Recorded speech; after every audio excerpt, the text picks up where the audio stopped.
Tony Pelletier, bonjour. Ça va super bien. Oui, les productions Ténor, comment ça va? Ben, ça va extrêmement bien. Écoute, là, on a du temps pour jaser. On va prendre le temps de jaser. On prend le temps. On prend le temps certain en ce beau jeudi matin. Oui? Oui. Ben, c'est jeudi 13. Oui. Mais c'est encore nuageux. Le soleil, semble-t-il, va nous arriver pour samedi, mais c'est le mois de novembre. Oui, exactement. Et quand on se compare, on se console, quand on voit les précipitations qui ont tombé à Montréal, puis en Montérégie, puis encore les pannes 30 000 personnes sont privées d'électricité, on ne peut pas faire autrement que sympathiser avec ces gens-là. Exactement, exactement. Alors, on est chanceux. C'est quand même du temps doux, puis même, je te dirais que la neige est en train de fondre. Exactement. Tony, vous êtes avec nous parce que il y a des auditions qui s'en viennent pour le prochain spectacle des productions Ténor. Oui. Mais d'abord, vous allez me parler de ce qui s'est passé au mois d'octobre parce qu'il y avait un spectacle à l'Espace citoyen, des productions Ténor. Oui. Comment ça s'est passé? Ça s'est extrêmement bien passé. En fait, c'était notre soirée dévoilement. Vous enlevez mon verre d'eau? Ah, il n'y a pas de problème. Il n'y a pas de problème. Donc oui, ça s'est passé le 25 octobre. C'était à l'Espace citoyen. Donc c'était un peu sous format showcase qu'on appelle. Donc on présentait des numéros qu'on avait déjà fait les années passées. Donc, pour se remettre un petit peu dedans, puis la nostalgie, de montrer aux gens ce qu'on avait déjà fait. Et on présentait aussi les prochaines productions, dont la production que je vais vous parler là, ce matin, donc production de Noël. Et puis, ça s'est super bien passé. On a terminé ça avec une soirée karaoké. Donc, on a invité tout le monde à chanter. C'était vraiment extraordinaire. On a fait ça du début de la soirée, aller jusqu'aux alentours de minuit. Donc, on s'est amusé. Il y a eu du plaisir pour tout le monde. Puis, on a des super de bons commentaires. Les gens ont dit, c'est à recommencer. La soirée karaoké. Ça a été un succès, ça. Donc, les gens ont dit, il faut recommencer ça. Faut qu'il y ait un peu de karaoké pour qu'on puisse chanter. Et effectivement, j'ai trouvé que la frénésie du karaoké était toujours présente, là, même si on n'en a pas ici dans la région. Fait que c'était peut-être un petit, dans tous nos projets, peut-être un petit projet à penser, ça, peut-être de faire des soirées karaoké, tout ça. Là, ça m'a comme un petit peu, on va dire en bon français, titillé. Là, Mais comment ça fonctionne? Est-ce qu'il y a de l'improvisation ou si les gens savent déjà ce qu'ils vont chanter? Ou comment ça marche? Ah, ben, ça dépend. Il y a des gens qui sont très bien préparés à ça. Donc, c'est des gens qui vont dans les karaokés, dans différentes régions, ou bien qui sont à la maison. Puis maintenant, il y a beaucoup d'outils pour travailler à la maison, donc des karaokés en ligne. Donc, les gens peuvent répéter leurs chansons. Donc, souvent, il y en a qui arrivent préparés. On se dit, oh, mais on dirait que cette personne-là, soit là, qu'elle a un talent exceptionnel ou elle s'est préparée, parce que les gens peuvent vraiment se préparer à la maison là, pour ils arrivent avec leurs chansons? Non, c'est un programme de karaoké qu'on a. Puis à ce moment-là, les gens arrivent. Puis même les gens qui connaissent la tonalité. Donc, il y a des gens qui chantent un petit peu plus grave, des gens qui chantent un peu plus aigus. Donc, à ce moment-là, ils disent, ben moi, telle chanson de tel artiste, je la fais en +1. +1, c'est des demi-tons. En fait, là, ça fonctionne par... Donc, à ce moment-là, on peut ajuster la tonalité de la personne. Et il y en a d'autres qui arrivent, ben moi, je casse la glace, je fais du karaoké pour m'amuser. Donc, on part la chanson de tel artiste, français, anglais, peu importe. Et à ce moment-là, on part sur la tonalité originale. Puis là, ben, c'est à la personne de défendre son titre de chanteur ou de chanteuse là, à ce moment-là. Puis c'est très agréable. Puis les paroles ben, sont écrites sur des écrans géants. Donc le public peut suivre, le public peut chanter, aider le chanteur ou la chanteuse à s'amuser sur scène. Puis on a eu vraiment du plaisir. Puis on avait du son, d'éclairage. Puis c'était le fun. Là. On était en spectacle. On a fait vivre ça un petit peu aux gens qui faisaient pas partie des numéros. On leur a fait vivre ça là, pour pouvoir monter sur scène. Là. Il y a eu des trios, des duos, des solistes qui sont venus faire des chansons. Puis ça a été très apprécié, vraiment. Est-ce que les gens participent? Oui, il y a des gens pour chanter, mais est-ce que la population participe à ce genre d'événement-là? Oui, bien en fait, c'est ça. Quand vous parlez du showcase, le showcase, en fait, oui, c'est sûr que c'est pas comme un spectacle régulier où on a des ventes de billets, où il y a des dates déterminées, puis mettons, c'est un spectacle d'une comédie musicale ou quoi que ce soit. Là, c'est plus pour le dévoilement d'une saison. Donc, oui, il y a des gens qui sont intéressés à voir. Surtout, il y a des gens qui sont intéressés à savoir c'est quoi les futurs projets pour justement savoir c'est quand les auditions, c'est quoi les besoins artistiques. Et puis des gens qui viennent, même s'ils sont en volet de décor, costume, donc ils viennent voir qu'est-ce qu'on fait. Puis à ce moment-là, ben, ça permet de dire, ah ben moi, ça me tente d'embarquer dans le beau projet là, qui s'en vient. Donc, ça va chercher des gens qui sont dans le milieu de la musique et de la chanson, puis du public général aussi, qui ne font pas partie scéniquement des projets, mais qui sont intéressés à voir qu'est-ce qui s'en vient. Puis c'est ça, c'est le public participe, mais dans un showcase comme ça, c'est vraiment les gens qui veulent être à l'affût de qu'est-ce qui s'en vient. Puis après ça, ben, les promotions, puis justement, comme quand on vient ici à CMA TV, ben, on peut en parler de ces projets-là. Pour les gens qui se sont pas présentés, qui ne sont pas venus ou qui n'ont pas eu le temps ou la date ne convenait pas aussi. Là. Donc, mais oui, le public participe. Puis on avait un beau souper sur place. Donc c'était OK, un souper avec ça. Oui, c'est le restaurant La Rive qui est notre partenaire principal de la prochaine saison. Donc, et c'est ma TV aussi qu'on avait là quelqu'un de ma TV qui était là-bas pour contribuer au bar, qui était Nadine Bélanger, notre directrice des ventes. Exactement, qui était là-bas. Donc, ça a été, je pense qu'elle apprécie beaucoup. Elle pourra en témoigner là, d'elle-même, mais elle apprécie beaucoup la soirée. Là. Puis elle aussi, elle me dit, c'est à refaire. Puis c'est ça. Donc, oui, il y avait le repas à la Rive. Donc, c'était un super de beau buffet. On se serait cru dans le temps de Noël. C'était très, très, très apprécié. Puis, on avait aussi IGA là, qui était avec nous aussi pour la partie bar. Donc, ils nous ont soutenus là, au niveau du bar. C'était extraordinaire, vraiment. Là, on a passé une belle soirée. Fait qu'on a pu présenter nos projets. Puis, on a pu faire une rétrospection de ce qu'on avait déjà fait. Donc, entre autres, on a fait un extrait de La cantatrice chauve. Donc, ça, c'est complètement, c'est un petit peu, c'est un peu farfelu comme pièce, mais les gens ont vraiment là, aimé ça. Puis nous, ce qu'on fait les productions ténors, on s'en était déjà parlé dans une première rencontre qu'on avait fait ici, c'est qu'on aime beaucoup le côté créatif aussi. Donc, quand on prend des pièces de théâtre, ben, on va ajouter des chansons. Soit que ce soit des chansons originales, des chansons qu'on va créer, qu'on va mettre en lien avec la pièce, ou c'est des chansons populaires qui existent, qu'on peut intégrer, en fait, dans la pièce de théâtre qu'on fait. Donc ça, c'est super agréable. Fait que les gens qui viennent jouer sur scène, ben, souvent, ils ont la partie théâtrale, à prendre leur texte, leur personnage, puis des fois, ils ont des apartés à faire là, en chanson pour complémenter l'histoire ou apporter une touche, on va dire, à la sauce ténor un petit peu. Là.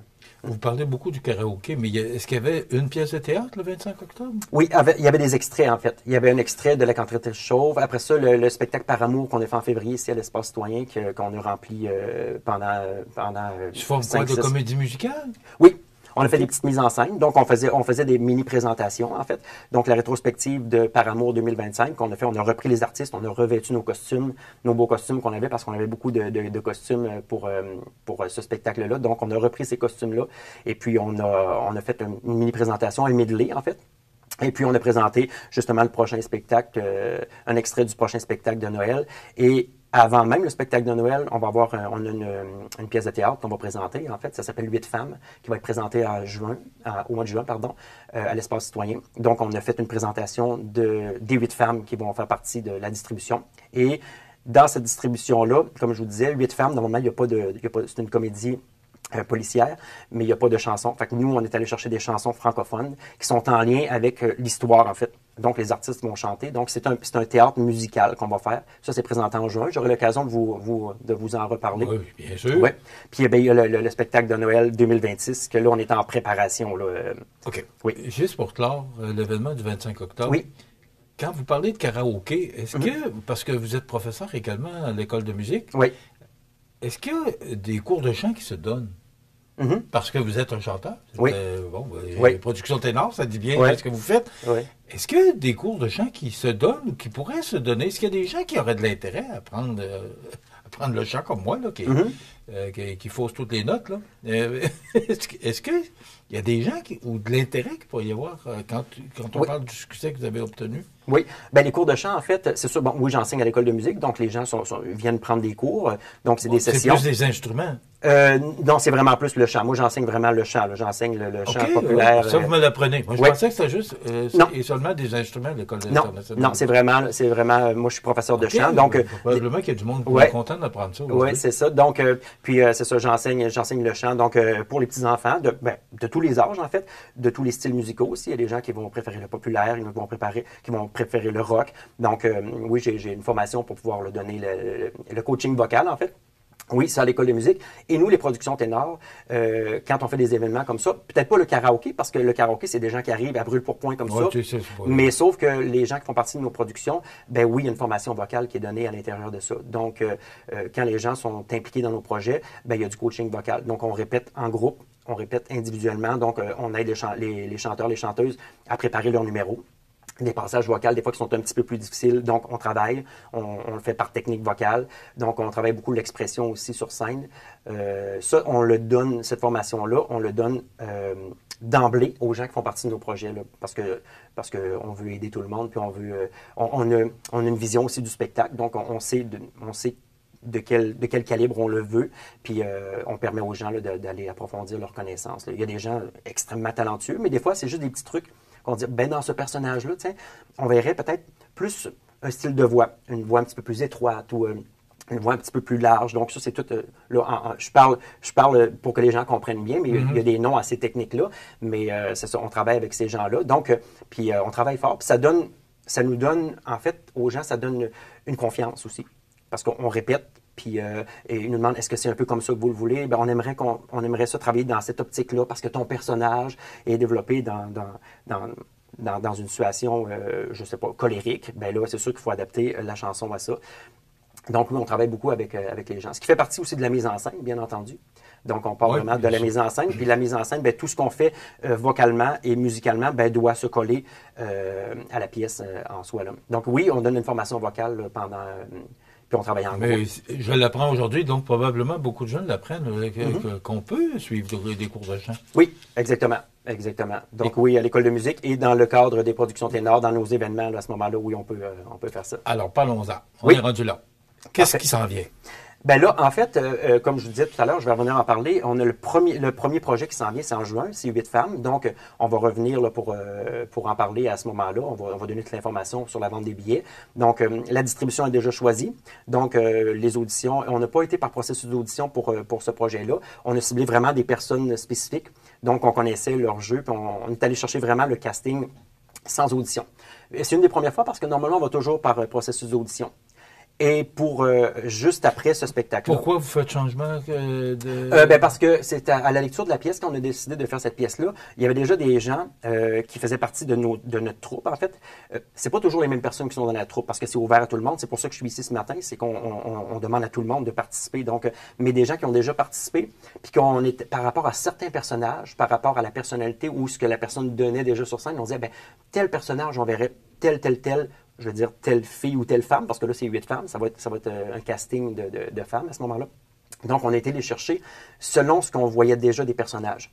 Donc, c'est pour ça qu'il n'y a pas eu d'audition. On est allé cibler ces personnes-là, bien entendu, là, en leur demandant si elles étaient intéressées. Puis, heureusement, là, ces dames-là ont dit oui à l'invitation, puis ils savent de quelle façon on travaille, puis ils savent que nos productions sont intéressantes. Fait qu'il n'y a pas eu d'audition. Là, pour le prochain, après ça, là, ça va être le spectacle de Noël qui va être en 2026, donc plus à la fin novembre 2026. C'est un spectacle de Noël, mais on fait à la fin novembre parce qu'on sait qu'en décembre, c'est la frénésie partout. Tout le monde est occupé, on prépare le réveillon, on prépare tout ça, on achète les cadeaux, on se prépare pour Noël. Donc, ce qu'on fait, on le présente à la fin de novembre. Et puis, c'est ça aujourd'hui qu'on va parler, c'est des auditions qui vont avoir lieu le 6 et le 7 décembre, ici à Montmagny. Donc, les gens sont invités à aller sur le site lesproductionsténors.com. Donc, toute l'information est là. Qu'est-ce que ça prend pour se préparer à l'audition? C'est quoi le matériel à fournir? Il y a tout le formulaire qui se retrouve là.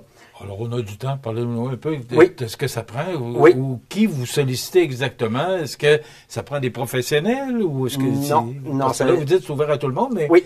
Mais quand même, dans un cadre peut-être assez, assez précis. C'est sûr que quand on fait des productions, ben on veut un spectacle de qualité, puis on veut aussi on veut que ça soit agréable, puis on veut donner la chance à tout le monde. Parce qu'il y a des gens qui sont capables de chanter, ils chantent très très bien, mais ils n'osent pas faire le pas, ils n'osent pas aller, moi je suis pas capable de monter sur scène ou j'y arriverai pas. Donc nous on invite tous ces gens-là, ceux et celles qui veulent faire les auditions, à préparer ces numéros-là, puis à venir se présenter en audition, parce que oui, tout le monde peut y arriver. Puis il y a du coaching, comme je vous disais précédemment, on donne du coaching, donc on accompagne ces gens-là.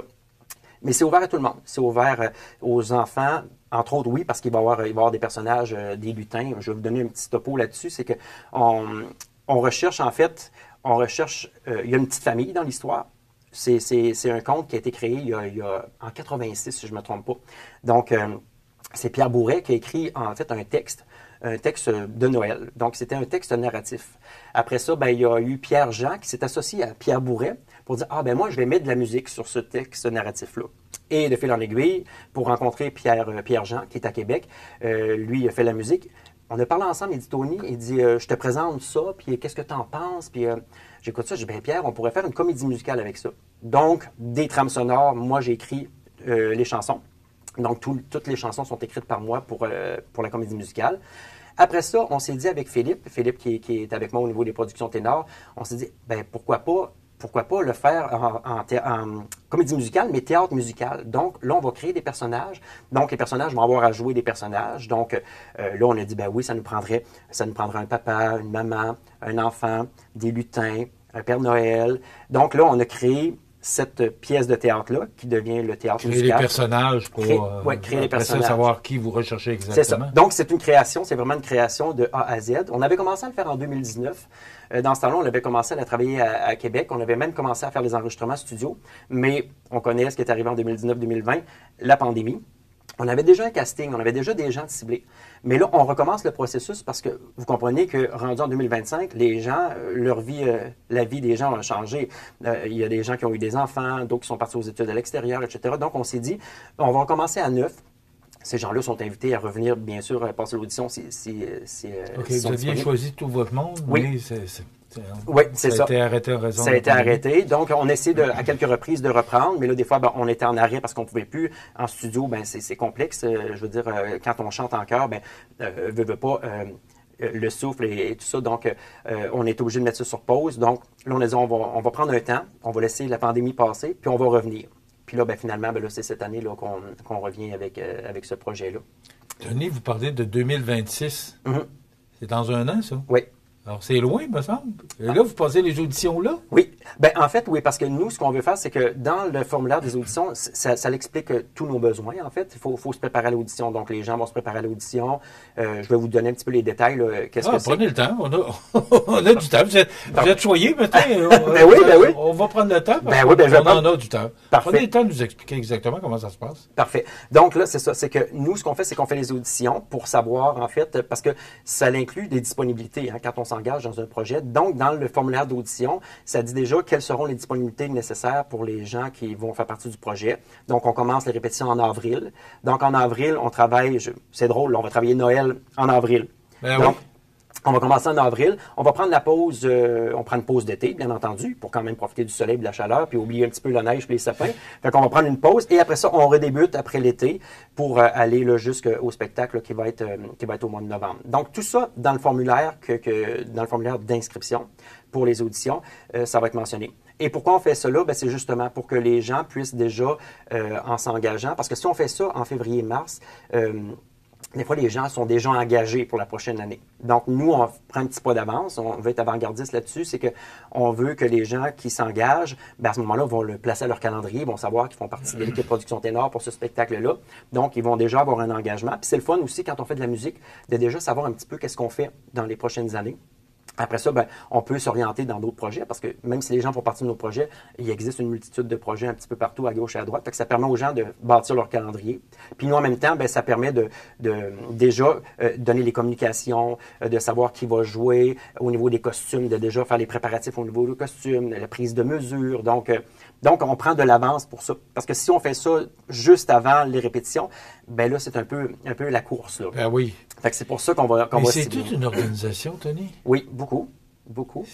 Mais on est prêt parce que vous comprenez qu'on a déjà commencé en 2019, on avait déjà. Donc, pour nous, la mise en scène. Ça va être encore un peu le même setup, permettez-moi, dans les sites que vous aviez présenté ou préparé en 2019. Oui, qu'on avait préparé. Donc, la mise en scène, c'est déjà tout dans notre tête, en fait, puis tout par écrit aussi dans nos documents. Et parce qu'on est préparé, on a commencé à se préparer en 2019. Donc, nous, on sait déjà vraiment qu'est-ce qu'on aura besoin, qu'est-ce qu'on a besoin au niveau des costumes, tout ça. Mais sauf qu'il faut avoir notre casting, en fait, nos gens qui vont jouer pour pouvoir justement préparer ça. Puis les personnages qu'on recherche, entre autres, en fait, pour faire une petite histoire courte, c'est un conte de Noël familial. Donc, on va jouer ça ici à Montmagny, bien entendu. C'était ma prochaine question. Je m'en venais là.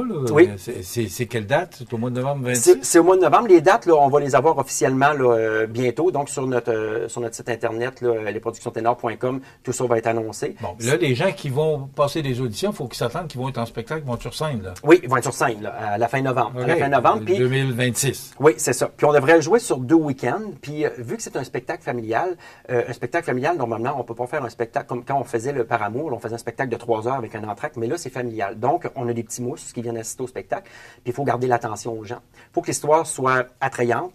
Il faut que ça soit coloré. C'est Noël. Il faut que ça soit magique. Mais il faut se rappeler que les petits-enfants qui sont là, ils ne peuvent pas rester 3 heures à écouter une pièce comme ça. Donc, nous, c'est une pièce qui va se jouer, une comédie musicale qui se joue à peu près aux alentours d'1h20.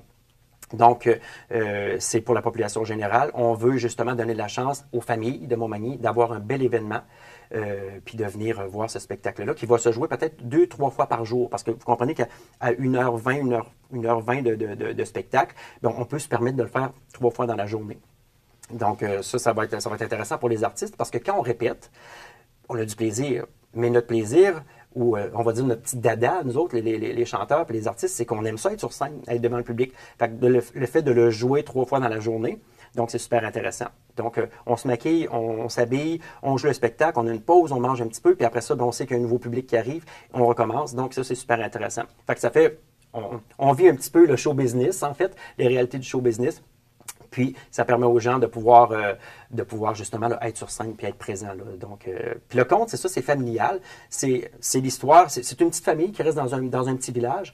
Puis, il arrive soudainement un soir, pendant que le papa est en train de lire une histoire dans la chambre de l'enfant, il arrive un flash dans le ciel, en fait, et c'est la venue de la Fée des Étoiles. La Fée des Étoiles qui, elle, dans l'histoire, va nous faire découvrir qui est le Père Noël, et on va savoir qui était le Père Noël avant même d'être le Père Noël. Donc, c'est une histoire qui est quand même sensible, touchante, drôle en même temps. Puis, c'est ça, on découvre comment la magie de Noël ou la fête de Noël est arrivée. Bien entendu, avec la couleur des productions Ténor, parce que je veux dire, c'est l'imaginaire, mais on respecte un peu ce qu'on connaît de Noël. Et on va aller chercher beaucoup les valeurs familiales, les valeurs de la vie, en fait, le partage. Oui, les cadeaux, Noël, c'est le fun des cadeaux, de recevoir des cadeaux, mais il y a une portion où on va aller toucher vraiment les gens, que c'est les valeurs familiales qui priment dans la pièce. Oui, il va y avoir des arbres de Noël, il va y avoir des lutins, il va y avoir... oui, les décors vont être là. Ils vont être là, tout ça. Parce que une fois que la magie Noël va être créée, que la Fée des Étoiles va avoir trouvé le Père Noël, bien là, elle va permettre au Père Noël d'avoir son château. Donc là, on va avoir une portion qui va être dans le château du Père Noël. Et dans le château du Père Noël, il y a la lutinerie en fête. Donc, tous les petits lutins. Bien, les grands lutins aussi, parce qu'on va avoir des lutins de tous les âges. Donc, les lutins vont être là à s'affairer, à préparer justement la distribution des cadeaux. Parce que oui, il y aura des cadeaux, à préparer des gâteaux, des biscuits, etc., pour distribuer sur la terre entière, en fait. Là. Donc, c'est vraiment le fun. C'est la création, c'est vraiment une petite famille qui découvre à ce moment-là. Cette petite famille-là, le papa, la maman et l'enfant, sont privilégiés parce que dans l'histoire, eux, ils découvrent vraiment Noël. Fait que pour eux autres, c'est comme si que Noël n'existait pas. Puis que là, c'est la venue de Noël. Fait que la Fée des Étoiles qui va faire son chemin pour créer toute cette belle émotion-là. Et puis, dans l'histoire, c'est ça, c'est que la maman est malade. Mais sauf qu'on n'en parle pas trop, parce qu'on ne veut pas non plus que ça tombe. On est dans la période des fêtes. C'est joyeux. C'est joyeux. Mais il faut toujours penser que... C'est ça. Il y a un petit côté... C'est ça. Puis là, on va voir que l'enfant dans la pièce, là, oui, les cadeaux, oui, Noël, les réjouissances, etc., mais toujours en tête, la maman. Donc, l'enfant, c'est qu'il veut que sa maman soit en santé, que sa maman reste longtemps. Hein? Donc, on n'en parle pas trop de la maladie, mais on va juste faire comprendre aux gens que, OK, on comprend que la valeur familiale, c'est que dans le temps des fêtes, les réjouissances, tout ça, c'est de penser à l'être humain, de penser à nos proches, de penser à nos amis. Donc, puis on va voir que cet enfant-là va penser beaucoup à sa mère. Puis ça va être très touchant. Puis là, ben, il va avoir cette petite famille-là.